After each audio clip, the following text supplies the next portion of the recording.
바로 우리 교회, 우리 저 앞에 있는 동네 캐스트로밸리, 좋은 동네입니다, 여러분.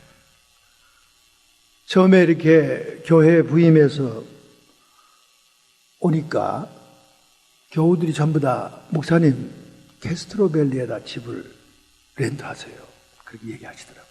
왜 그렇습니까? 했더니 거기가 바로 버클리 가는 동네입니다. 개도 갑니다. 그러더라고요. 그러니 얼마나 기가 솔깃해요, 그죠?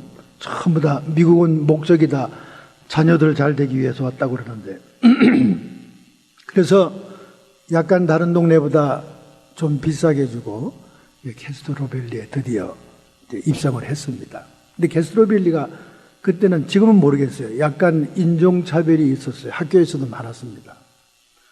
그래서 이제 1학년에 이제 우리 큰애를 이제 집어넣었죠, 드디어 학교에. 이제 넣는데 그 아이가 털레털레 학급으로 가는데 제가 뒤에서 잠깐 하나님께 기도하고, 그의 모습을 보니까 측은해요. 왜냐하면 영어는 한마디도 못하잖아요. 그러니 오늘 화장실은 잘 갈 건지 밥은 먹을 건지 걱정스러워요. 참 안 됐고 눈물이 핑 돌더라고요. 한국에서는 우리 목회하는 동네에 걔가 다 다니면서 순회하고 뭐 이렇게 다니면서 다 이렇게 애가 이게 오지랖이 넓어가지고 말이죠. 그래서 그날 아침 동네에 일어난 이야기들, 그날 하루 중에 동네에 무슨 행사가 있을 것들, 또 누가 어디서 누구네 가족에 자가양토고 누가 왔더라, 뭐 이거 다 정보를 걔가 갖다 줍니다. 쫙 다니면서 또 성도들이 귀여워하니까 뭐 목사님 아들 왔다고, 이제 큰 놈이니까 들어와서 밥 먹고 가라 뭐 이러니까 그 유치원에가 아장아장 걸어 다니면서 온 동네를 이렇게 희짓고 다니던 그런 애인데, 캐스트로밸리 오니까 이거 말이 통해야죠. 집어넣고 나니까 내가 눈물이 날라 그래요. 인정이 많은 아버지니까 눈물이 참 날라. 그날 갔다 왔는데 막 애가 당황해하는 거예요. 말은 안 통하지 화장실은 가고 싶었지. 혼났다는 거예요. 그래서 너 어떻게 했냐 그래서 그랬더니 옆에 어떤 한국 애 같이 생긴 애가 내 사정을 알고 선생님한테 얘기를 해주더라는 거야. 그래서 그 하소주 참다 갔다 왔다는 거예요. 너무 안 됐어. 제가 데리고 맥도날드에 데려갔습니다. 애들은 그냥 맥도날드라면 야우 그러잖아요, 그죠? 우리 이민과 함께 맥도날드는 정말 인상 깊은 장소죠. 가면 장난감도 살 수 있고 하니까, 주고 하니까. 이렇게 여러분 인연이 많은 그런 맥도날드입니다.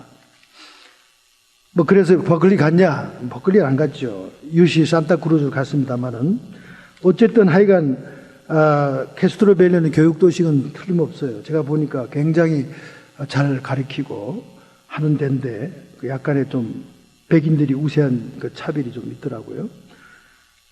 제가 얘기하려는 건 학군을 얘기하려는 게 아니고 맥도날드를 얘기하려는 겁니다. 맥도날드가 맥 빠져간다는 겁니다, 여러분. 우리 이민자들에게는 어린아이를 키우면서 너무나 참 자주 찾아갔던 그런 패스트푸드점인데 이 맥도날드가 맥 빠져간다는 거예요. 제가 맥도날드 때문에 애들에게 기쁨도 줬지만은 걔들이 이제 영어를 배우고 나서 좀 발음이 돌아가면 이 맥도날드 시집살이가 보통 아닙니다. 아빠, 맥도날드가 아니야. 맥도날도가 아니야. 그러면서 그 발음을 얼마나 교정해 주든지, 야, 우리는 안 돼. 원주민 발음 안 돼. 애들한테 설명을 해도 그 맥도날드 발음을 그냥 바꿔주려고 애를 써요. 그런데 바로 그 외환이 우리의 그 한이 서려 있는 맥도날드가 드디어 맥이 빠져간다는 겁니다. 지난 얼마 전에 맥도날드의 회생안을 발표할 정도로 맥도날드가 긴급해졌습니다. 왜냐하면 패스트푸드에 대한 일반적인 인식이 악화가 되고 있어요. 건강식품이 아니다, 뭐 이런 식으로 악화가 되어 있어서 경영위기를 만난 겁니다. 그래서 스티브 이스트브룩이라고 하는 위기를 극복하기 위한 대타자가 등장한 거죠. 스티브 이스터부룩이라는 이 CEO가 맥도날드가 회생하기 위한 몇 가지 제안을 했던 거죠. 그래서 운영 단위를 미국 시장과 국제 선도 시장과 그리고 고성장 시장, 소국가의 시장들로 분류합니다. 예전에는 지역적으로 분류하던 것을 그렇게 분류합니다. 그 다음에 모든 운영을 직영 개념으로 직접 본사에서 운영하는 그런 식당이었는데 이제는 프랜차이즈로 바꿔야 되겠다. 물론 80%가 프랜차이즈였어요. 그런데 그나마도 20%도 이제는 3,500개를 프랜차이즈로 전환하겠다. 각 점주를 이제 생기게 하는 거죠. 각 개인이 운영하도록 그렇게 해야 되겠다. 그렇게 발표를 했습니다. 그래서 2018년도까지 3,500개의 프랜차이즈를 만든다. 그렇게 얘기하고 있고, 그리고 직영점은 폐쇄하는 그런 스타일로 운영 방안을 얘기하고 있습니다. 여러분, 맥도날드가 어떤 맥도날드입니까? 지금까지 가장 미국서 매상이 좋았던, 수익성이 좋았던 그런 패스트푸드입니다. 근데 지금은 하얀 길로 접어들었다는 거예요. 세상 만사가 그렇잖아요. 세상 만사가 정점을 찍으면 그 다음에 하강 곡선을 내리는 거지. 탄산소다, 코카콜라, 펩시콜라가 영원할 것 같아도 지금 건강 과일 주스들이 탄산소다를 뛰어넘어가고 있지 않습니까? 특별히 학교에서는 탄산소다를 팔지 못하도록 금지하고 있지 않습니까? 이렇게 세상의 모든 기업과 사업도 정점을 찍으면 하얀 길로 들어서는 겁니다. 우리의 인생도 마찬가지죠. 예전에는 연예인들 그리고 유명한 사람들만 걸린다는 공황장애라는 일종의 정신병이 얼마나 일반 대중들에게 스며들고 있는지 모릅니다. 여러분, 공황장애 여러분 많이 들어봤죠? 유명한 사람들에게 있던 정신적인 문제였습니다. 근데 지금은 많은 일반 대중들이 이런 공황장애를 겪고 있는 거예요. 이모 씨라고 하는 53세의 남자는 갑자기 메스꺼움, 그 다음에 가슴에 통증, 그 다음에 부정맥, 심장이 불규칙하게 뛰는 부정맥, 그리고 식은땀이 나는 현상 때문에 병원에 진단을 받으러 갔는데 병원에서는 모든 조사 후에 심장도 정상, 몸도 정상, 단지 심리적인 장애일 뿐이다. 그래서 정신과로 가라고 얘기한 것입니다. 이렇게 공황이라는 것은 극도의 공포감이 우리의 삶 속에 몰려오는 거예요. 그래서 그 발작이 계속 연달아 일어나기 시작하면 장애가 되는 겁니다. 이게 공황장애가 되는 거예요. 심장 박동에 불규칙성, 식은땀이 나고 몸이 떨리고 거친 가파른 호흡과 가슴이 답답해오고 그 다음에 숨이 막히고 호흡이 잘 안 됩니다. 의외로 호흡이 잘 안 되는 사람 많아요. 운전하다가도 안 되는 사람 많습니다. 가슴에 통증이 오고 그 다음에 무기력감이 오고 메스꺼움이 옵니다. 어떤 때는 비현실적인 느낌이 들어요. 자기 몸에 없는 것 같은 느낌이 들 때가 있습니다. 그리고 몸에 마비가 오는 형상, 무기력함이 또 옵니다. 거기다가 어떤 때는 미칠 것 같은 그런 느낌이 들어요. 막 미칠 것 같아요. 저도 한 번은 정말 미칠 것처럼 고독감이 찾아오는데요. 저희 사무를 갖다가 달래가지고 저기 어딥니까? 산타로자에 있는, 지금 이제 LA에서, 산호세에서 목회하지만, 산타로자에 있는 목사님을 찾아갈 정도로 너무 갑자기 막 고독감과 외로움이 밀려오는데요. 숨이 막혀 죽고, 막 이상하더라고요. 전화를 걸었습니다. 우리 학교에서 봤던 목사님, 젊은 목사님인데 나 한번 놀러 가겠다. 이 목사님은 좋다 그러는 거예요. 황 목사님만 움직이면 뭐 기도원이 하나 생기니까 이러면서 제가 무슨 기도원 자리 보러 가고 싶어 그러는 줄 알고 쌍수를 들고 좋은 데 많다고 구경하러 오라고. 그래서 그 집에 가서 1박 2일 지나고 왔는데 얼마나 목사님이 극진하게 저희들을 잘 안내해 주었던지 정말 그게 위로가 되고 가슴이 또 차분하게 가라앉고 기쁜 마음으로 돌아오게 됐어요. 참 가끔 그런 게 필요한 것 같더라고요. 그런 느낌이 있었습니다. 그리고 자기 몸과 자기 정신이 분리되는 느낌이 있고 그 다음에 막 미칠 것 같은 느낌이 나고 어떤 때는 꼭 죽어야만 되는 느낌이 드는 이게 공황장애예요. 극도의 공포심이 가져오는 공황장애. 근데 이런 공황장애가 예전에는 유명한 사람, 뭐 이름난 사람, 연예인들 이런 사람들에게만 있었는데 요즘은 일반 대중, 특별히 이민자들에게 많다는 거예요. 오늘 여러분에게도 그런 경험이 있을 것입니까? 극도의 공포 상태.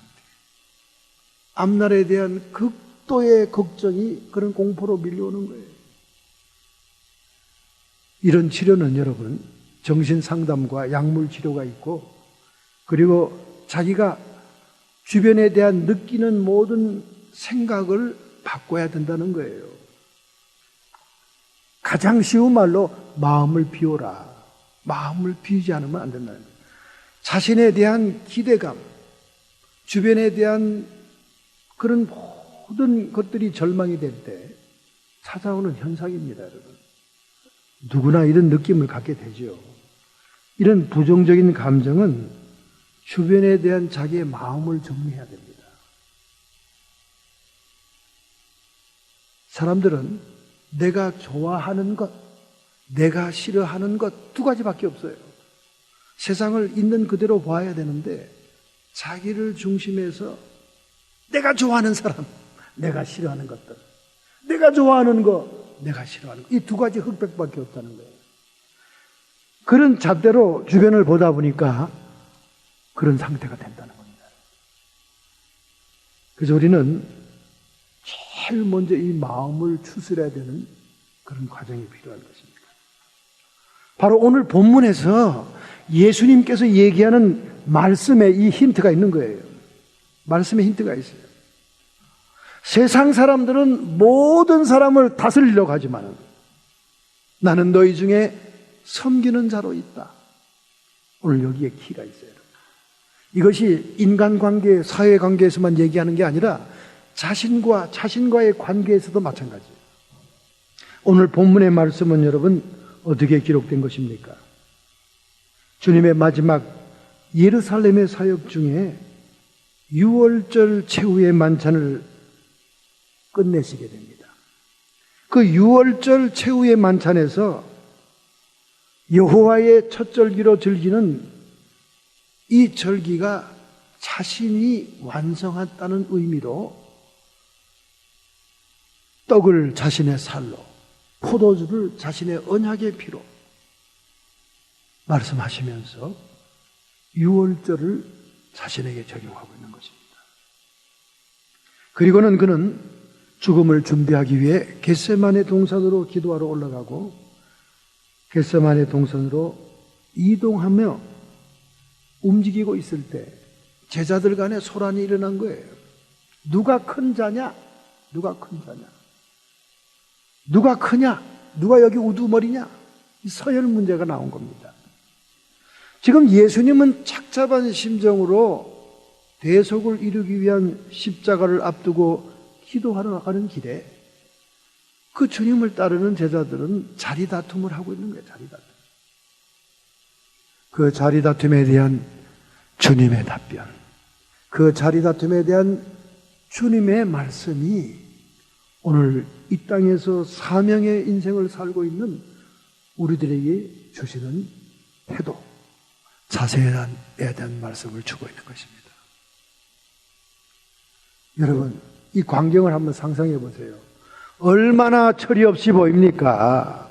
주님의 심정과 제자들의 마음이 얼마나 괴리감이 있습니까? 주님은 자신의 사명을 앞두고 비장한 결심에 기도하기 위해 올라가는 중이고, 제자들은 단순히 주님을 앞에 놓고 서로 자리 다툼하는 거예요. 누가 더 큰 자냐? 누가 다스리는 자냐? 누가 우두머리가 될 거냐? 저는 이런 인간의 심리를 이해합니다. 이해해요. 100번 이해합니다. 저는 이런 데서 약간 물러나 있는 초연한 입장이지만은, 그러나 그 자체는 이해합니다. 이해해요. 제가 얼마나 이런 다툼을 싫어하면 그렇게 아버님이 다꺼는 모교단에서 제가 떠났겠어요. 지금까지도 자리 다툼에 그 정치 싸움, 이번에 총회 결과를 보니까요, 이제 그 교단도 수명이 다한 것 같아요. 정치꾼 중에 정치꾼인 그분이 정점을 찍어 총회장이 됐더라니까. 참, 이 팀들도 이제 수명이 다 됐구나. 메네메네 대갈 우버러시구나. 메네메네 대갈 우버러시네요. 아주 정치꾼이 제일 꼭대기에 앉아있더라고요. 뭐 이런 일이 일어나기 전에 얼마 전에 제가 얘기 간증했죠. 액자에 그 교단의 로고가 있는데 길거리에 내팽개져서 그 액자가 막 유리가 박살이 나고 사람들이 짓밟고 지나가더라고요. 모교단만 서로 치고받는 정치 싸움에다가 이제 세상 법정에 고소해가지고 문제 해결이 묘연합니다. 묘연해요. 전 이해합니다. 인간이기에 그렇겠지.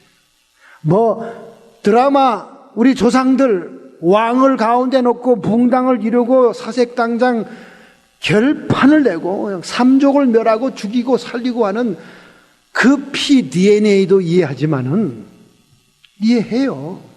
이해합니다. 제가 조그만 식당을 주변에서 구경하고 있는데 웬 놈의 그 적은 식당에 정권 다툼입니까? 참 한심하기 짝이 없더라고. 누가 조정을 할 것이냐, 누가 다스릴 것이냐, 누가 주도권을 잡을 것이냐. 그 조그만 식당 안에 지금 몇 년입니까? 7년째 제가 들여다보는데, 야, 인간들아 지겹다. 그런데 뭐 종교 집단은 오직하겠어. 거기 이권이 붙어 있고 자기 사람들 다 큰 교회 집어넣어주고 다 좋은 자리 다 배석해주고 이런 이권들이 있는데, 뭐 정치 집단이나 종교 집단이나 한심하기 때문에 제가 그런데 관여하지 않아요. 이 동네도 마찬가지. 이 동네도 마찬가지. 여기에 지혜가 생긴 이후로 지금까지 머리 터지게 분당 싸움입니다. 싸우고 있어요. 한쪽에서는 하나님의 공의를 이루어야 된다. 한쪽에서는 우리가 옳다. 제가 제3자로 봐도 한심합니다. 참 답답해요.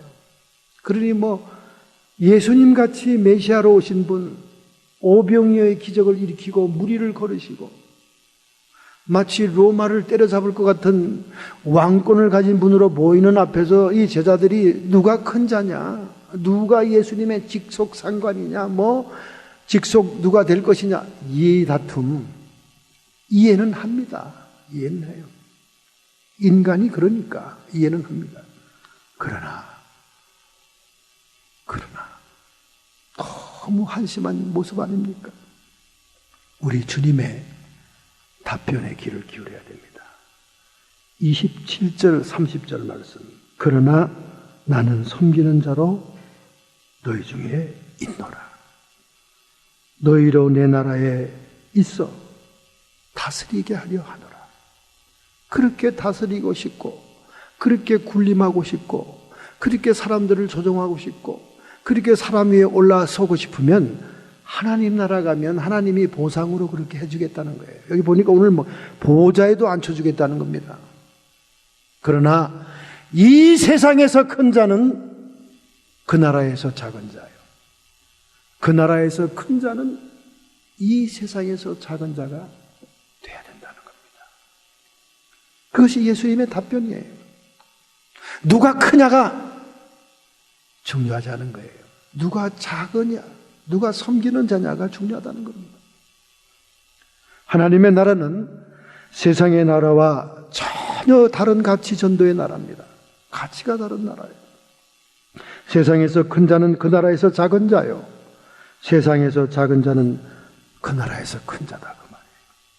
그러니 여러분, 이 땅에서 큰 자 되겠다고 세상 회사와 직장 좋아요. 세상이니까 이해합니다. 그러나 종교 집단은 그러지 말아야죠. 종교 집단은. 근데 종교 집단이 머리 터지게 싸웁니다. 머리 터지게 분당. 자기 사람들을 챙기고 자기 사람들을 끌어주고 끝까지 자기 사람이 아니면 몰아내고, 이제는 교단 안에 리더십이 통하지 않으니까 세상 법정까지 가서 떼돈을 들여가며 서로 싸우는 거예요. 정말 주님 앞에 부끄러운 일들이 아닙니까? 우리가 사명의 인생을 살고자 한다면 섬기는 자가 되어야 된다는 거예요. 섬기는 자. 그 보상은 하나님 나라에서 다스리는 자 되게 해주겠다. 우리 주님이 말하잖아요. 왕 노릇하게 해주겠다. 여기서 작은 자 노릇하면 그 나라에서 큰 자 되게 해주겠다. 주님이 그렇게 말하잖아요. 여러분은 어떻습니까? 여러분은 여러분 직장에서 조종하는 자 되고 싶습니까? 여러분의 말빨이 잘 통해서 모든 사람을 핸들링하는 사람 되고 싶습니까? 그저 내 말 안 들으면 저놈은 나쁜 놈, 저놈은 우리 편 아닌 놈, 이렇게 흙과 벽을 가립니까? 자신의 마음속에서도 그 문제가 정리되지 않는다면 공황장애가 온다는 거예요. 공황장애가. 이제 여러분의 시선을, 여러분의 안목을 바로 잡아야 할 때입니다, 여러분. 바로 잡아야 돼요. 세상은 항상 그대로 있습니다.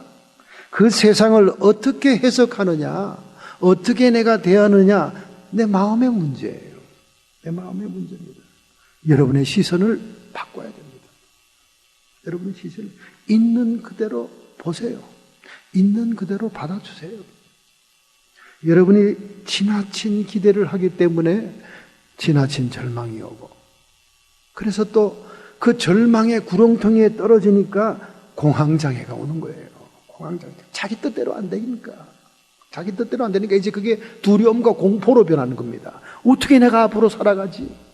내가 직장에서 잘리잖아? 저놈들에게 밀리다가 왕따 당하다가 막 극도의 공포가 오는 거예요. 우리가 대인관계나 사회관계에서만 섬기는 자가 승리하는 게 아닙니다. 여러분 마음, 여러분과 여러분 자신과의 관계에서도 다스리는 자가 되지 말고 섬기는 자가 돼야 돼요. 주변을 다스리고 환경을 주물럭거리고 내 마음대로 내 뜻대로 되고자 기대하고 내 뜻대로 어떻게 해보려고 몸부림치다 보면 그게 안 되니까 공포가 되고 두려움이 되고, 이게 아니니까 내가 지금 어떻게 될까? 공황장애가 오는 거예요. 그러니 여러분, 이제 여러분의 마음에서 집착을 버리세요. 그 집착이 남을 조종하고 싶고, 남을 다스리고 싶고, 남을 내가 이용하고 싶고, 집착입니다, 여러분. 집착을 버리세요. 여러분의 마음속에는 소망과 집착은 다른 거예요. 내가 하나님 안에서 믿음으로 갖는 그 기대와 소망과 세상적인 집착은 다른 겁니다. 집착을 버려요. 여기 동네 종교 집단들이 서로 싸우는 거, 수십 년 동안 싸우는 걸 보면요, 아주 자기 아집의 집착이에요. 자기는 양보하지 않고 자기는 옳은데 상대편에서 굽히고 들어와라는 거야. 상대편에서 용서해달라고 빌고 오라는 거야. 아니, 세상에 그런 인간이 어디 있겠어. 다 자기 잘난 맛에 사는데, 자기가 다 옳다는데. 그게 다 새벽기도 하는 인간들이요, 그게 다 매일 성경 보는 인간들이요, 그게 다 강대상에서 목이 터져라고 외치는 자들입니다. 그런데 그들 사이에는 왼수가, 그런 왼수가 없어요. 제가 거기 꼭 껴가지고 그들과 어깨를 나란히 해야 되겠습니까? 일찌감치 사요나라 했습니다. 일찌감치. 아주 저는 그런데 머리 쓰고 싶지가 않아요. 왜냐하면 저희 아버님 우리 때부터 그 교단 정치들 하는 거 보고 옆에서 본 사람입니다. 인생에 허무한 것이 저거밖에 없다. 그 시간에 신앙서적을 더 읽어라. 그 시간에 성경을 더 읽어라.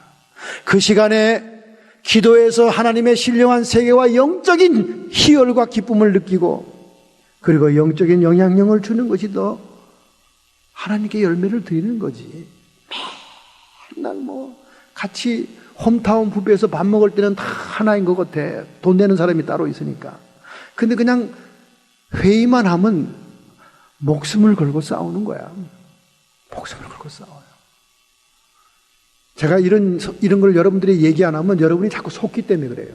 여러분 자꾸 속고 넘어가. 그냥 겉으로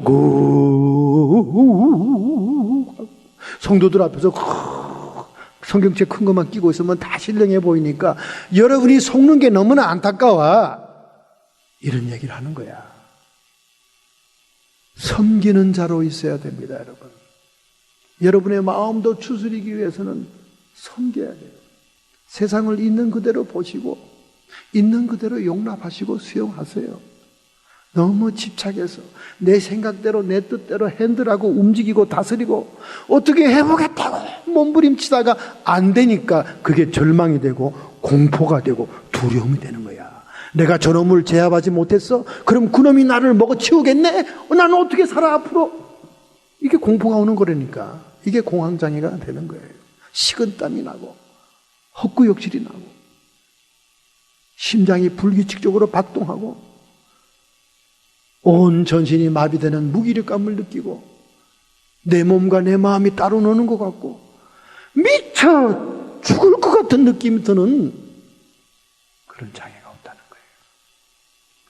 우리 주님의 말씀이 비법입니다. 나는 너희 중에 섬기는 자로 있느니라. 여러분이 조용히 섬기면요 사람들이 다 감동받습니다. 다 따라와요. 그 조그만 식당에서 아웅거리고 싸우고 다투고 서로 주권을 자기가 장악하겠다고 거기서 사람들을 사랑하고 사람들을 인정해주고 그들에게 필요한 걸 도와주고 그들이 먹고 싶은 걸 주고 섬겨보세요.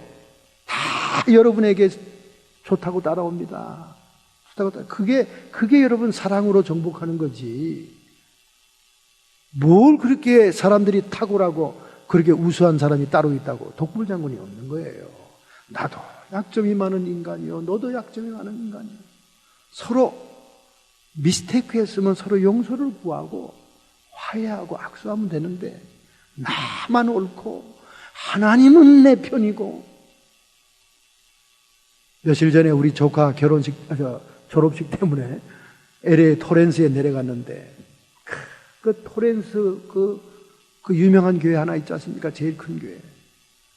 날이면 날마다 싸우고 날이면 날마다 재판을 하는 그 교회. 드디어 그 교회 바로 옆에 또 똑같은 사이즈의 똑같은 모양의 빌딩의 교회가 하나 섰더라고. 아이고, 드디어 갈라져 나와서 저렇게 섰구나. 참, 우리 한국 사람들 피가 정말 대단한 피입니다. 대단한 피예요. 갈라져 나와서 똑같은 건물에 똑같은 건물도 다르면 안 돼. 똑같이 생긴 건물을 똑같은 색깔로 칠해가지고 그렇게 한 길에 나란히 있더라고. 나란히. 참 우리 주님이 보시면 답답할 일이죠. 예수님도 오시면 왕따 당일 그런 현대교회입니다. 우리. 예수님도 예배 볼 자리가 없고 예수님도 앉아있을 자리가 없어요. 그러나 나는 섬기는 자로 너희 중에 있느니라. 여러분, 다스리고 싶은 욕망, 지배하고 싶은 욕망, 뭐 이런 것들은 다 하늘나라 가서 주님 보상으로 받읍시다. 이 땅에서는 섬기는 자야 됩니다. 할렐루야. 지금 미국 뉴스를 장식하는 게 여러분 뭔지 알아요? 미국 뉴스를 장식하는 게 페이스북이나 SNS에다가 부모들이 자식 개망신 시키는 게 지금 유행입니다. 13살 딸이 옷 벗고 인터넷 사진 찍어 내보냈다고 그걸 망신 주고 막 페이스북에 올려가지고 또 그걸 좁히고 머리 깎는 거 막 이런 거 막 찍어 올리는 게 경쟁적으로 지금 유행이야, 부모들이. 부모들도 이해합니다. 참다 그 10대 애들을 감당할 수가 없던 이 부모들의 분노가 세상 만방에 자기 자식들을 그냥 개망신시킴으로 인해서 한번 분풀이 하는 거 이해는 갑니다. 이해는 가요. 근데 그게 근본적으로 그 애들을 고치겠어요?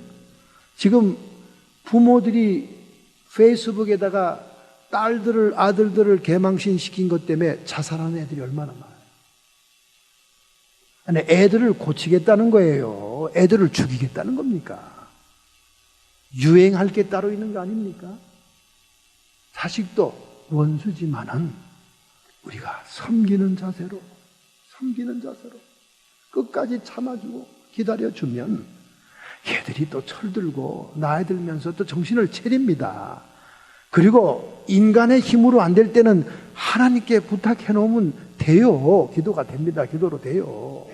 그 뭐 애들을 그냥 화풀이, 분풀이, 원풀이 하겠다고 머리를 빡빡 밀어버리는 장면, 뭐 애를 개 패듯이 때리는 장면을 페이스북에 올려가지고 스트레스를 해소합니까? 이건 잘못된 방법이죠. 자식들도 내가 낳고 나보다 어린 것들이라도 섬기는 자세로. 어느 날 빵 터집니다. 어느 날 빵 변합니다. 빵 변해요. 제가 바로 그 사람 아닙니까? 제가 바로 그 사람이에요. 우리 아버지의 기도 제목이었잖아요. 이천성 목사님하고 성지순례 여행을 떠나고 다니는데, 성지순례 다니면 얼마나 피곤해요, 낮에. 얼마나 피곤합니까? 그 피곤한 몸에 와서 이 다리 한 짝 없는 이천성 목사하고 한 방을 썼거든요. 목사님은 얼마나 또 곰같이 또 코를 곱니까? 근데 이분이 자다가 화장실 가려고 눈 떠보면 아버지가 기도하고 있거든. 그래서 아니 목사님 뭐 이 주무시지 않고 피곤도 안 하시오? 그러면 내 기도 제목이 있어서 기도하고 있다고. 그 기도 제목이 뭐요?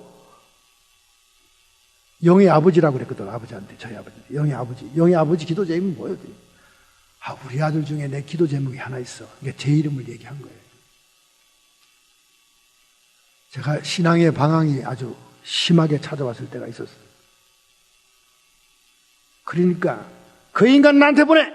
이런 거예요. 이제 그 인간, 깡패 목사니까 그 인간 나한테 보내. 그래서 성지순례 갔다 온 다음에 아버지가 저한테 다 편지를 하나 써서 주더라고요. 이번에 이선정 목사하고 내가 한 방을 썼는데 특별히 여기 뭐 전할 말이 있고 전할 얘기가 있으니까 너 갖다 주고 와라. 기도원에 계시단다. 하늘산 기도. 그게 우리아의 편지인지도 모르고 저는 들고 간 거지. 나 때려잡으라는 편지도 모르고 그걸 들고 딱 갖다 드렸더니 네가 그래? 그냥 눈도 단추구멍 같이 째진 그 양반이 날 한번 딱 아래로 딱 보더니 그래 너는 한 달 동안 여기 있어. 그러더니 얼굴을 탁 장등이를 때리면서 넘어뜨리더라고요. 손이 이만해. 아니 도대체 아버지가 무슨 편지를 썼길래 이천성 목사가 등어리를 탁 때리면서 너 한 달 동안 기도원에 있다가 내려가 그러더라고요. 정말 제가 한 달 동안 기도원에서 참 많은 은혜 받았습니다. 참 많은 은혜 받았어요. 그 하늘산 기도원은 개도 방언하는 데 아닌가? 개도 방언하는 데잖아요. 한 달 동안 이천성 목사님이 제가 도망 내려갈까봐 자기 앞에 시종처럼 데리고 다니는 거야. 부흥이 하면서 계속 데리고 다니는 거예요. 안수하면서도 계속 데리고 다니는 거예요. 여기 앉아있어. 한 달 동안 꼼짝도 못 한 거죠. 그냥 그 목사님 막 수종 들면서 그냥 따라다닌 거예요. 한 달 되고 한 달 되니까 제가 완전 뒤집어졌지 않습니까? 가지가지 성령의 은사를 받았죠. 그 산에서. 밤 되면 산기도 올라가! 소리죠. 올라가라고 소리치어요. 산기도 올라가라고. 소나무 뿌리 뽑고 와! 소나무 뿌리 뽑으라는 거예요. 거기 전부 다 잣나무만 있잖아요. 그래서 아버지가 이번에 되게 마음 먹고 나를 여기 보냈구나. 그래서 그때 정말 큰 은혜 많이 받았죠. 정말 콧물 눈물 흘리고 완전히 헷가닥 변화됐죠. 두 목사님의 작전이 성공한 겁니다. 이게 하나님이 하시는 일이에요. 하나님이 하셔요. 다 하나님이 하십니다. 인간적으로 뭘 어떻게 해보려고. 자식들하고 싸워봐야 자식 이기는 부모 없어요. 자식을 어떻게 이깁니까? 근데 요즘은 자식이 이제 부모가 자식을 이기려고 하다가 SNS에 막 떠버려서 망신을 주는 게 애들이 자살해버리는 거야. 요즘 애들은 그래요. 자살해버리면 그만이야. 부모만 손해지. 자식들에 대해서도 섬기는 자로 있을 때 하나님이 승리를 줍니다. 할렐루야. 그래서 오늘 말씀 로마서 12장 11절에 서로 마음을 같이하여 높은 데 마음을 두지 말고, 서로 마음을 높은 데 마음, 내가 너보다 나 이런 마음을 갖지 말라는 거야. 높은 데 마음을 두지 말고. 사람들이 다 교만하기 때문에 남을 핸들하려고 그러는 거예요. 사람들이 다 교만하기 때문에 남을 다스리고 조정하려고 그러는 거예요. 내가 너보다 나, 그러니까 내 말 들어. 마음을 높은 데 두지 말고 도리어 낮은 데 처하여. 그 사람보다 내가 못하다, 그 사람이 나보다 탁월한 게 있다, 이렇게 마음먹으라 그 말이에요. 영어에도 understand, 이해한다는 말이 뭡니까? understand. 상대방을 이해하고 상대방을 수용하고 상대방을 알려면 그 사람 밑에 들어가야 이해가 된다는 거야. 그 사람 위에서 조정하고 움직이고 마음을 높은 데 둬가지고는 절대 그 사람을 이해할 수가 없다는 거예요. understand 하라 그 말입니다. 그 사람보다 낮은 데 처하라 그 말입니다. 이거 말이 쉽지 성령이 오지 않은 사람은 불가능한 일이에요. 팔복이 성령이 오지 않으면 임할 수 없는 복이듯이 성령이 오지 않으면 이 일이 가능하지가 않아요. 저 사람들이 뭔가 나보다 나은 게 하나는 있지. 그래서 낮은 데 마음을 두면, 낮은 데 마음을 두라는 거죠. 여기 보니까 도리어 낮은 데 처하여 스스로 지혜 있는 채 하지 말아라. 여러분과 저는요 그렇게 지혜 있는 사람들이 아닙니다. 그리고 뭐 그렇게 세상 만사 다 똑똑한 게 아니에요. 사람들마다 다 각각 뛰어난 부분이 다 있습니다. 저 사람은 머리가 띨띨한 것 같은데 끈기가 있고, 저 사람은 성질은 급한데 부지런하고, 저 사람은 너무 곰탱이 밤탱이 중국 사람처럼 만만딘데 성실하고, 여러 가지 좋은 점이 다 있는 거예요. 그 사람에 맞게 받아들여야 되는 거예요. 수용해야 되는 거예요. 그리고 그분에게 필요한 것을 내가 오히려 섬기는 자가 될 때, 할렐루야, 그 영혼을 정복하고 그 영혼을 하나님께 인도할 수 있는 거예요. 내 뜻대로 하려고 그러고 교만이 하늘에 닿아 있으면 절대 상대방을 주님 앞에 인도할 수가 없어요. 자, 두 번째 말씀입니다. 우리 두 번째 32절이죠. 32절은 베드로에 대한 얘기가 나오죠. 그러나 내가 너를 위하여 내 믿음이 떨어지지 않기를 기도하겠노니 너는 도리 기누에 내 형제들을 굳게 하라. 여러분, 수제자 베드로가 항상 호언장담한다는 걸 여러분 알고 있죠. 성질이 급하고 다혈질이고 항상 자긍심이 강한 베드로입니다. 그래서 뭐든지 예수님이 질문해도 처음에 대답하고, 뭐든지 뭐 한다 그러면 하자 하고 나가는 사람.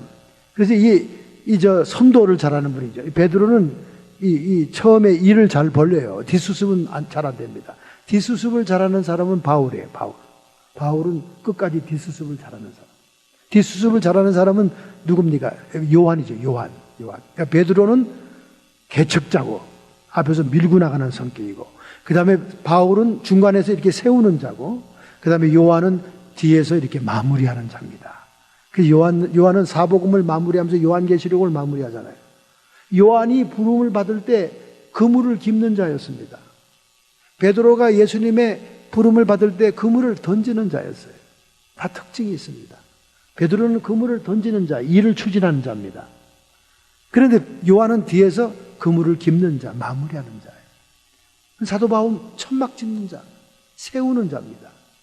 그래서 기독교가 이렇게 세 명의 사도에 의해서 튼튼하게 세워진 거예요. 이방 선교도 문을 연 사람은 베드로잖아요. 그런데 나중에 사도 바울하고 이 이방 선교 문제 가지고 서로 다투잖아요. 싸우잖아요. 그 이방 선교를 완성하고 이렇게 잘 세우는 사람은 바울이었죠. 그리고 끝맺는 사람은 사도 요한이었잖아요. 이렇게 개인마다 다 특징이 있는 거예요. 다 부부가 서로 보완하듯이 다 특징이 있는데, 이날도 주님께서 이제 위기에 처하게 되고 죽을 것이라 그러니까, 나는 끝까지 따라간다고 막 감옥까지 갈 거예요. 막 이러고 막 자신만만하게 그 의리 있는 발언, 인정 있는 발언은 너무나 좋아요. 그러나 자기 힘으로 감당이 안 되는 겁니다. 예수님이 당장 얘기하잖아요. 닭이 울기 전에 너는 나를 3번 부인하리라. 여러분, 이 말을 한 이유가 뭡니까? 너는 마음은 원이지만은 육신의 힘으로는 감당이 안 된다. 그 말을 하는 거예요. 오늘 하나님의 사명을 감당하는 자들이 가장 먼저 가져야 할 자세는 섬기는 자의 자세입니다. 두 번째 가져야 될 자세는 뭡니까? 육의 힘을 의존하지 말라는 거예요. 자신의 힘을, 능력을 너무 의존하지 말라는 거예요. 오직 성령이 하셔야 된다는 겁니다. 그래서 사탄과 귀신들은 베드로를 넘어뜨리려고 밀가부르듯이 막 하지만은 우리 주님이 그를 위해 기도한다는 거 아닙니까? 중보기도 한다는 거예요. 그 중보기도 하니까 그가 오순절 마가에다 라방에 성령 세례받고 능력자가 되어 담대하게 복음을 증거하고 사내들인 공회원들 앞에서도 목숨을 걸고 대변하잖아요. 성령의 능력입니다. 그러므로 주님이 오늘 이 말씀을 통해 얘기하는 것은 사명자는 모름지기 육신의 힘을 의지할 생각을 말고 하나님의 성령의 힘으로 역사해야 된다. 할렐루야. 이야, 이 말도 뭐 그렇게 간단한 말 같지만은 정말 성령의 힘을 의존해서 사명을 감당하는 일이 그렇게 쉬운 일은 아니에요. 우선 뭐 성령의 인도조차도 구분이 안 되는 시대니까. 지난주에 인용한 고넬로의 은혜 받는 그 본문 사도행전 10장에도 베드로가 성령께서 말씀하기를 성령의 지시를 따라 자기의 기존 관념을 뛰어넘는 이방인에게로 가게 되잖아요. 그건 성령께서 말씀한 걸 들을 수 있었기 때문에 그래요. 이 사도행전만 해도 성령께서 말씀하는 말이 기록되어 있습니다, 성경에. 그런데 오늘날 그렇게 성령께서 말씀하기를 하고 얘기할 만한 그런 힘이 있냐 그 말이에요, 여러분들. 우리는 성령의 인도와 임재와 지시와 이것을 분별할 수 있는 능력을 받아야 되는 거예요. 할렐루야.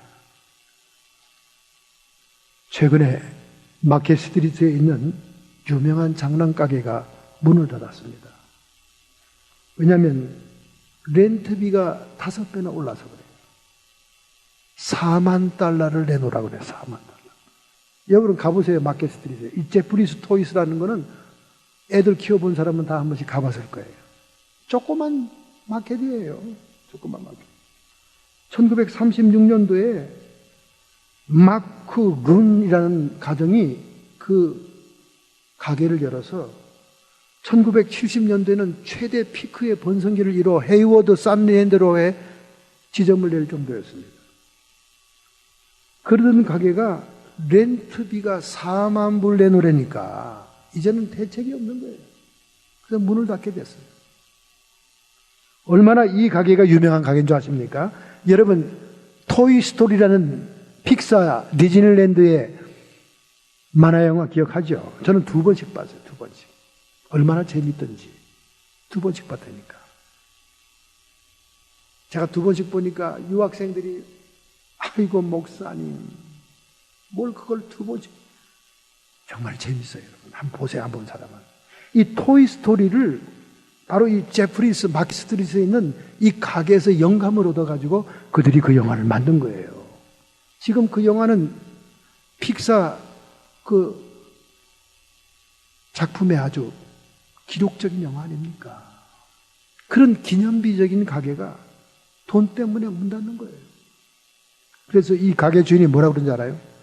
샌프란시스코는 소비즈니스의 천국이었다. 도나스 가게, 구두 가게, 뭐 이런 작은 샵들이 많은 인상적인 아름다운 샌프란시스코가 이제는 렌트비 때문에 다 쫓겨나게 생겼다.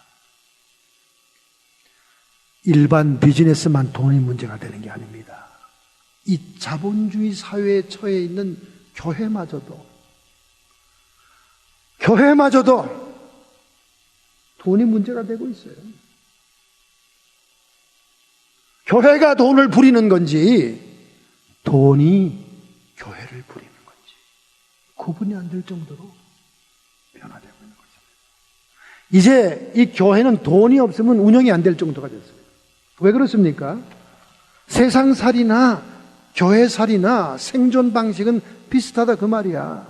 제일 많이 교계에 돈이 많이 들어가는 데가 어디입니까? 건물비. 무리하게 건물을 지어서 폐먼이 나가잖아요. 무리하게 짓지 않은 사람들은 거대한 건물을 빌리잖아요. 제가 몇 달 전에 LA 갔다가 우연히 벨리에서 목회하던 우리 후배 목사님이 오렌지 카운티에 교회를 크게 성공한 걸 봤습니다. 깜짝 놀랐어요. 아이고, 이 교회가 여기 있네. 그래서 아침 새벽 시간인데도 제가 찾아 들어갔어요. 그런데 너무나 반갑게 만난 거예요. 피 목사님을. 열심히 하더라고, 목회가 커졌어요. 뭐 여러 가지 막 구경시켜주고, 뭐 이 프로그램, 저 프로그램, 이 교재, 저 교재, CD도 제가 가져오고, 뭐 여기는 방송실, 여기는 대예배실, 여기는 기도실을 막 가르쳐 주는데, 아이고, 잘했네. 벨리에서는 그렇게 죽을 수들이 많냐. 벨리에서는 교회 문 닫을 정도 죽을 수들이. 오렌지 카운티 라하브라야에서 성공했네. 칭찬하면서 같이 구경을 하는데, 대예배실이 막 크게 쫙 잘 돼 있더라고요. 아이고야, 여기 꽉 차고 커졌네, 교회.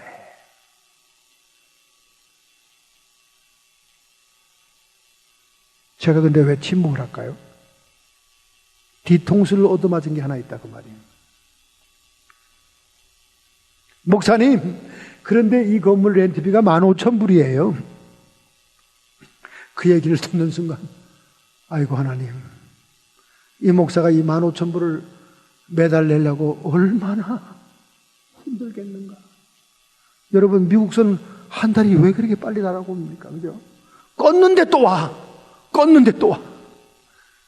교회가 15,000불이면 여러분, 제가 볼 때는 그 본당의 좌석수를 보니까, 대갈통수를 계산하고, 대갈통마다 얼마 낼 걸 계산해 보니까, 아이고야, 15,000불. 생존하기 힘들겠다. 그동안 제가 입에서 칭찬 나가고 부러워하던 말이 쏙 들어가고 식은땀이 딱 나면서 알았다, 열심히 해봐라, 아이고야, 난 가겠다. 그러고 나왔습니다. 여러분, 이것이 미국 교회의 생존 방식이에요.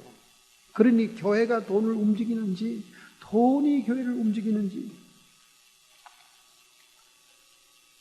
가엾잖아요, 여러분. 가엾잖아요. 오늘날 이민교회가 어떻게 교회를 어떻게 생존할 것이냐, 이 하우에 대해서는 고민들 합니다. 여러 가지 교회 성장 방법과 여러 가지 헌금을 갖다 거둬들일 방법을 고민합니다. 그러나 Why에 대해서는 질문을 안 해요. Why? 왜 우리 교회가 생존해야 되냐 그 말이에요. 왜 우리 교회가 존립해야 되냐 그 말이에요. 이 Why의 문제가 더 중요한데, 교회의 정체성,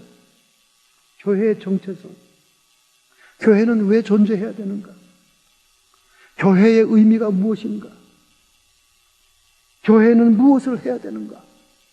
교회를 통한 복음의 역사는 무엇인가? 이 Why의 문제에 고민해야 된다 그 말이에요.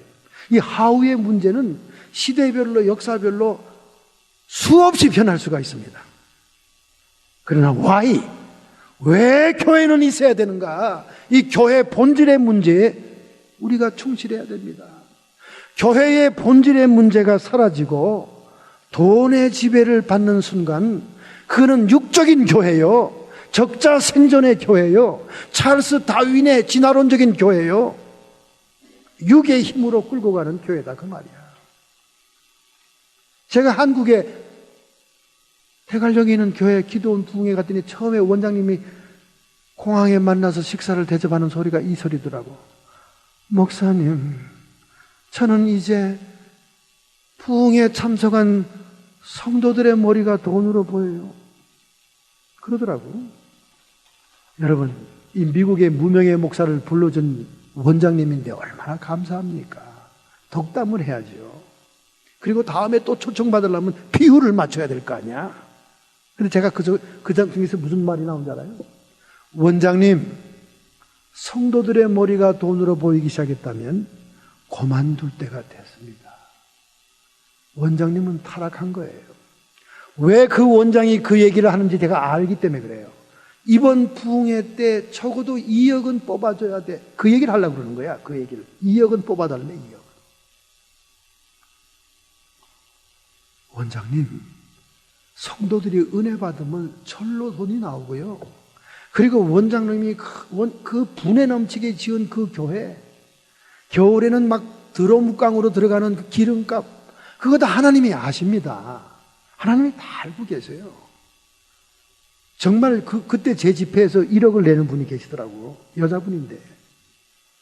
귀신이 쫓겨나가고 그 가정의 근본적인 문제를, 원인을 알고 해결이 되니까 그냥 자기가 모아놓던 돈을 내더라고요.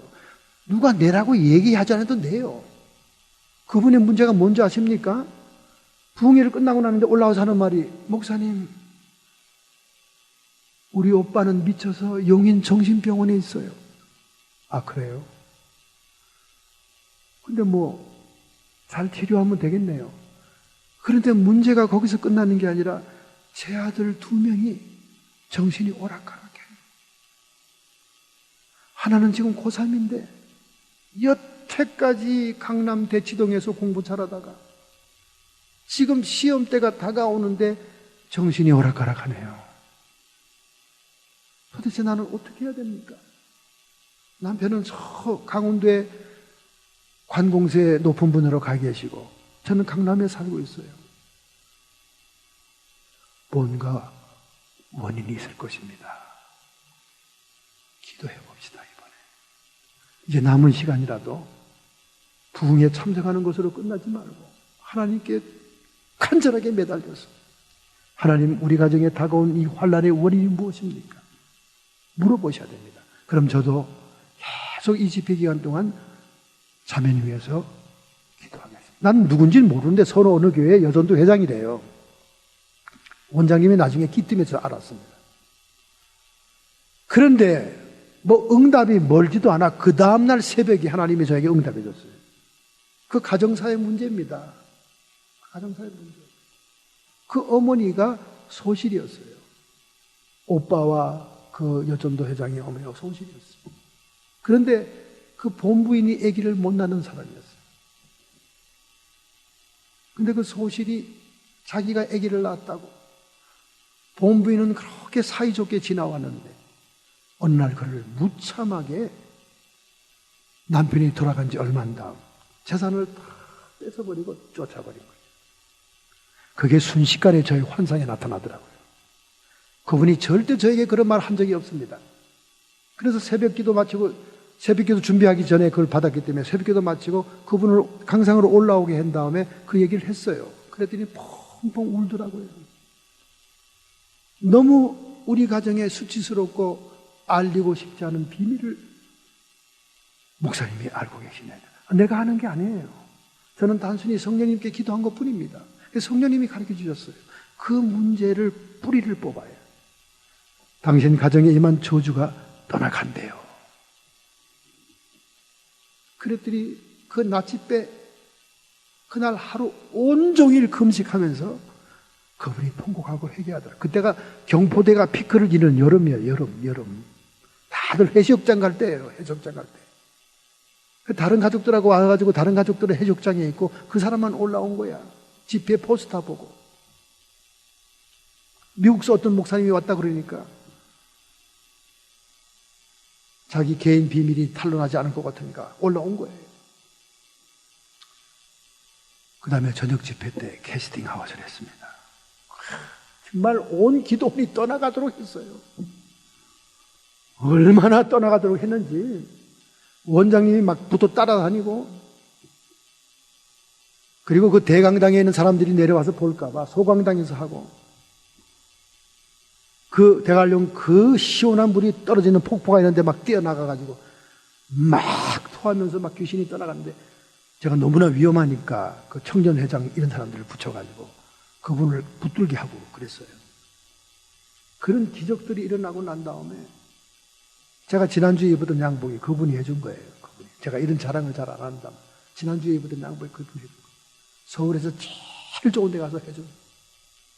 그리고는 하나님께 그렇게 거금을 드리더라고요. 그러니까 뭐 기도원장이 뭐 짜내고 뭐 어쩌고 저쩌고 안 해도 성령이 역사하니까 그 기도원에 필요한 걸 부어주시는데 그냥 공항에서 만나자마자 급하게 그 얘기를 하니까 너무 속상하더라고. 은혜가 안 돼. 목사가 은혜가 안 돼. 은혜 끼치러 온 사람한테 도부터 얘기하니까 지금 한국이 다 이런 실정이야. 이런 실정. 그래서 이거 잘 빼내는 사람이 최고 인기야. 지금 인기야. 왜? 교회 빚들이 많으니까 부채를 갚아야 되니까. 그러니 돈이 교회를 지배하는 육의 힘이 우리의 사명을 흔들고 있는 시대다 그 말이야. 그러나 예수님은 베드로에게 말하기를 내가 호언장담하지만은 닭이 울기 전에 나를 3번 부인한다. 그러나 내가 너를 위해서 기도하겠는데 돌이킨 후에는 내 형제들에게 힘을 주고 굳게 하는 자가 되라. 성령의 능력이 오니까 다른 사도들에게 힘을 주고 굳게 하는 자가 되지 않습니까? 우리의 사명은 하나님의 성령의 능력으로 행해야 되는 거지 육신의 힘으로 뭐 짜내고 뭐 어떻게 하고 이렇게 인간적인 방법으로 뭘 하려고 그러면 부작용과 시험이 많고 악한 마귀만 역사하는 거예요. 그래서 바나 리서치에서는 조사 연구를 했습니다. 밀레니엄 세대들 10대 후반에서 20대 말까지의 젊은 청년들이 왜 교회를 떠나냐 조사를 했어요. 10명 중에 6명이 교회를 떠납니다. 아무리 독실한 신앙의 가정, 부모들이 잘 신앙 지도를 했어도 대학교 가게 되면, 사회 나가면 다 교회를 떠난다고 말이에요. 이 밀레니엄 세대는 우리 미국 교회의 장래를 얘기하기 때문에 조사를 했습니다. 도대체 너희들 왜 교회 떠나냐? 하드웨어와 소프트웨어 2가지로 나눠서 조사했습니다. 첫째, 하나님을 발견하는 것이 이제 더 이상 교회에서만 발견하는 것이 아니다. 39%입니다. 그렇습니다, 여러분. 뉴 에이지 무브먼트, 요가, 뭐 이방 종교에서 하나님을 발견하는 사람들이 얼마나 많은지 몰라요. 39%가 대답하기를 교회만이 하나님을 발견하는 장소가 아니다. 두 번째, 나는 애초 태어날 때부터 교회와는 상관이 없었는데 이성 때문에, 친구 때문에 따라갔을 뿐이다. 35%. 나는 교회에 가서 앉기만 하면 졸음이 와. 마지막 축도성이 끝나면 눈이 반짝 뜨고 너무나 좋아요. 교회가 지루하기 짝이 없대요. 31%. 그 다음에 교회 안에 있는 성인 신자들, 중직자들이 서로 다투고 싸우고 의견 조정이 안 될 때 나는 교회 안에는 더 이상 하나님은 없는 곳이라고 생각했습니다. 20%.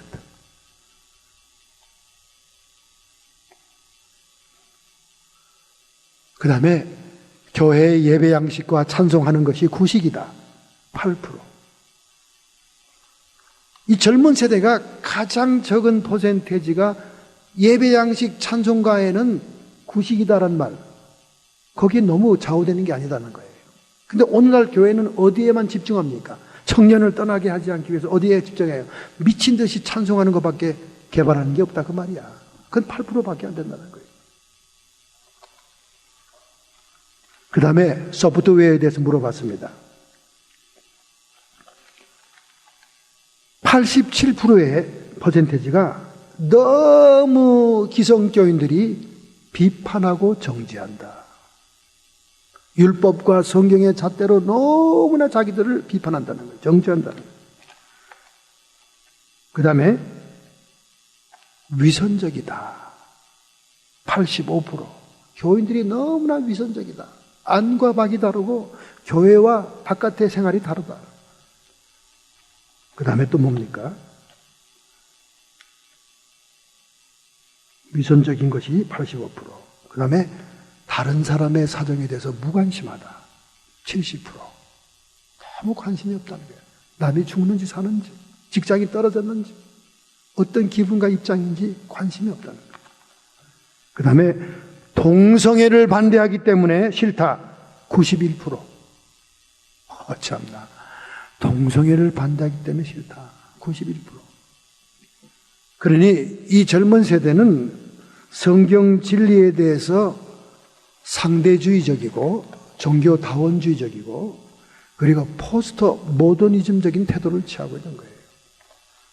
우리 그래도 보수적인 우리 기존 세대들은 진리는 유일하고 절대적이라는 것이 양보를 하지 않고 있는데 젊은 세대는 그렇게 생각하지 않다는 거예요.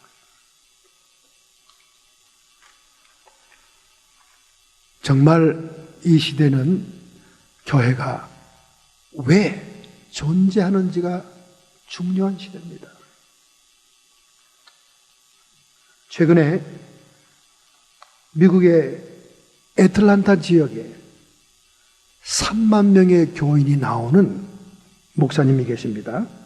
그분이 크리폴라 달러 목사, 흑인 목사예요. 주로 그 교인들은 흑인들입니다. 근데 3만 명이 모입니다. 이 크리폴라 달러 목사가 걸프 스트림 G650 자가용을 사는데 6,500만 달러를 모금했습니다. 모금 운동을 했습니다. 그래서 교회 내나 교회 밖이나 바글바글 들끓었어요. 주로 저소득층이 모이는 흑인들이 일반 교인인 교회 목사, 이 달라 목사가 이름조차도 달라입니다. 제가 이 사람 책을 여러 번 봤기 때문에 이 사람 이름이 기억이 남아요. 달라예요. 달라.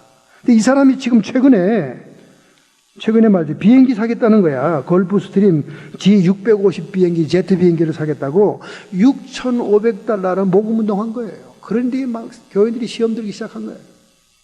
최근에 웹사이트에서 그 모금 운동을 싹 지워버렸습니다. 이 사람은 자기가 하나님의 축복을 받았기 때문에 번영신학을 강조하는 사람이기 때문에 자기는 마땅히 이것을 누려야 믿음의 사람이다. 이렇게 생각하는, 도대체 그의 복음은 예수의 복음인지 사탄의 복음인지를 이해할 수 없는 그런 시대다. 그 말이에요. 그래서 이 목사님을 샘플로 해서 데닛이라고 하는 교수님, 터프츠 대학의 교수가 믿음이 의심스러운 목사들이라는 책을 썼습니다.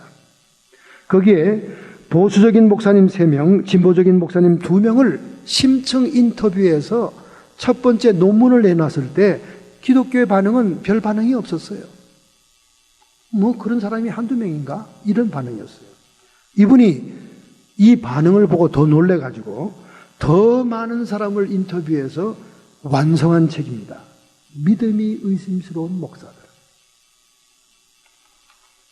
예수님 시대와 예수님의 정신과 사상은 이미 사라진 지 오래고 자기들은 마땅히 번영과 축복을 받을 만한 자격이 있다고 생각하는 이런 목사들은 강대상에서 스타들처럼 연기하는 설교를 하고 그리고 그의 생활들은 이루 말할 수 없는 피폐되었다. 그리고 그렇게 할 수 있느냐 하는 질문에 대해서도 말하기를 얼마든지 인간들에게는 입으로는 얘기를 해도 자기 스스로 합리화하는 그런 심리적인 기제가 있기 때문에 얼마든지 뻔뻔스럽게 연기를 할 수가 있다는 겁니다. 심지어 소실과 처벌된 목사들이 뭐라 그런지 알아요? 아니, 우리 믿음의 조상 아브라함도 하갈이 있었잖냐. 그런 거에 비하면 내가 야곱보다 낫지. 야곱은 4명이나 있었잖아. 이렇게 성경을 인용하면서까지 합리화하는 뻔뻔스러운 사람들이 많기 때문에 오늘날 믿음이 의심스러운 목사들이 한두 명이 아니다. 문제는 성도들이 그런 목사를 구분할 수 있겠느냐. 그것이 가장 큰 문제라고 이 교수님이 책에서 탄식을 한 겁니다. 여러분, 사명자들이 하나님의 사명을 감당하는 것은 육신의 힘으로 하는 것이 아닙니다. 오직 성령의 힘으로. 그렇기 때문에 누가복음 마지막 절에 아버지의 약속한 것을 받기까지 결코 예루살렘을 떠나지 말아라. 예수님의 유언적인 명령이었어요. 육의 힘으로는, 인간의 힘으로는 감당할 수 없는 사명이기에 아버지께서 약속한 마가의 오순절 다락방에 내리셨던 보혜사 성령이 오기까지는 너희들이 사명지로 떠나서는 안 된다. 그것이 주님의 간곡한 부탁이었어요. 오늘 여러분과 저도 마찬가지입니다. 오직 성령의 힘으로 감당해야 됩니다. 불광동에 살던 손우영이라는 사람은 불교 스님들을 찾아다니면서 점치는, 세상에서 잘 먹고 잘 사는 일에 집중한 사람이었는데, 그가 1980년 8월 15일 자기가 다니는 재래시장에서 그 동네 처녀들이 복음을 증거하는 얘기를 듣게 됩니다. 나는 찾았네 새생명 예수라는 그 스티커를 달고 다니는 그 처녀들에게 전도를 받았는데, 집에 갔더니 마침 그 전도지가 있었습니다. 그래서 앞에 항상 자기가 소금 뿌리고 박해하던 교회 다니는 집사님을 찾아가서 전도지를 설명해 달라 그랬더니, 나도 딸려, 나도 실력이 딸려. 그러니 오늘 여의도 광장에 민족대성에 함께 가자 초청을 받게 됩니다. 그래서 그 불교 절간에 같이 가던 친구들을 데리고 8명이 같이 여의도 광장에 집회를 갔는데, 그날 목사님이 하나님이 진흙에서 인간을 만든 다음 생명을 불어넣었다는 그 말씀에 꼬꾸라집니다. 나는 영적인 존재, 나는 하나님이 창조한 존재. 근데 그날 막 비가 오는데도 여의도 광장에 밤새 철야기도가 있었답니다. 거기서 그는 통해가 터졌어요. 눈물인지 빗물인지 알 수 없는 밤새 회기가 터지고, 아침 새벽에 동이 트고 비는 그치고 해가 섰는데 그는 구름 위에 앉아 있었던 것과 같았습니다. 그는 신자가 된 거예요. 성도가 된 겁니다. 교회 열심히 출입하면서 열심히 전도하는 성도가 됐다는 거예요. 매일매일 주님 성령과 동행하는 삶이 너무나 기뻤다는 거예요. 그러다가 14년 후에 미국 오렌지 카운티로 이민을 오게 됩니다. 막상 이민을 오니까 미국에 뭐 할 게 없더라는 거예요. 영어가 딸리니까 뭐 되는 게 없더라는 거예요. 그래서 한의학교에 들어갔다는 거예요. 한의학교. 그 침수를 배우고 한의사 공부를 해서 한의사가 됐다는 거예요. 그런데 하나님이 그의 직업에 축복을 부어주어서 번성하기 시작했고, 그리고 사람들을 섬기고 사람들을 상담하고 사람들을 도와주는데 너무나 직업을 잘 택했다고 생각된 거예요. 여러분, 한의원에는 사람들이 많이 찾아오잖아요. 그것도 병든 사람이고 이민 생활에 지치고 피곤한 사람들이고 아픈 사람들이고, 그들과 침술하고 그들과 약을 지어주고 진단하면서 상담을 하게 되면서 예수 그리스도의 복음을 증거하고 성령이 주시는 감동으로 기도해주고 섬기는 자가 되었을 때 수많은 영혼들을 구원하는 열매를 맺게 되었다는 거예요. 할렐루야. 그 지금도 자신이 전도한 수많은 사람들로 큰 교회를 이루는 교회에서 중직자로 봉사하고 있다는 것입니다. 여러분, 그분이 육의 힘으로, 인간의 힘으로, 돈의 힘으로, 침술의 힘으로만 사람들을 상대했다면 그런 열매를 맺었겠어요? 병원에 출근하자마자 그는 1시간씩 기도하고, 그는 교회의 모든 모임마다 나가서 겸손하게 주님을 찬양하고 예배하고, 하나님의 성령이 그에게서 떠나지 않기를 기도하니까 성령이 그를 도우시고 그의 인생의 사명을 감당하게 해주신 것입니다. 할렐루야. 오늘 여러분과 저는 남은 생에 주님이 기뻐하는 사명 감당하고자 섬기는 자로 있어야 돼요. 남 조종하면 뭐 좋은 게 있습니까? 남 다스리고 지배해서 뭐가 좋은 게 있어요? 그저 주님의 이름으로 섬기는 자, 남을 나보다 약해 여기는 자, 육신의 힘으로 이 사명 감당하는 게 아니라 하나님의 성령의 인도를 따라, 성령이 시키는 것을 따라 순종하며 사명을 감당할 때 우리 여생에 하나님 기뻐하는 열매를 맺게 될 줄로 믿습니다. 이렇게 살고자 여러분이 결단하고 결심한다면 여러분의 가슴에 손을 얹고 여러분의 의지를 주님께 드립시다. 여러분의 뜻과 결심을 하나님께 표현합시다. 하나님, 저희들이 어떤 인생을 살아왔습니까? 돈이 나를 지배하는 인생입니까? 하나님, 육의 힘으로, 인간의 힘과 능으로 될 수 없는 것 여호와의 신으로 된다 했사오니 이제 하나님의 성령의 능력을 따라 사명의 인생을 살고자 합니다. 오늘 결심하고 결단하는 성도들을 안수하시고 축복하시며 성령의 권능을 부어주시옵소서. 성도의 육체에 역사하는 모든 질병들, 이 시간 예수님의 이름 권세로 사슬을 끊어버리고 치료함을 받을지어다. 우리의 마음속에 세상을 향하는 사욕과 정욕이 아니라 인간의 힘으로 능으로 누구를 다스리고 지배하려는 것이 아니라 오직 주님처럼 섬기는 자 되어 육의 힘이 아닌 성령의 힘으로 남은 생애를 살고자 원할 때 오늘 주님의 은사와 권능으로 채워 주시옵소서. 성령의 불이 임할지어다. 하나님의 생수가 파도와 같이 임할지어다. 악한 마귀 사탄 귀신의 세력들아, 더 이상 우리의 인생에 회방하고 방해하지 말며 지절거리지 말고 우리의 주변에서 쫓김받고 떠나갈지어다. 우리의 직장과 사업장에서 이간질과 교만과 다스림으로 우리를 욱박지르지 말고 모든 귀신의 관계와 요새는 붕괴될지어다. 떠나갈지어다. 예수님의 이름으로 축복하며 기도하옵나이다. 아멘.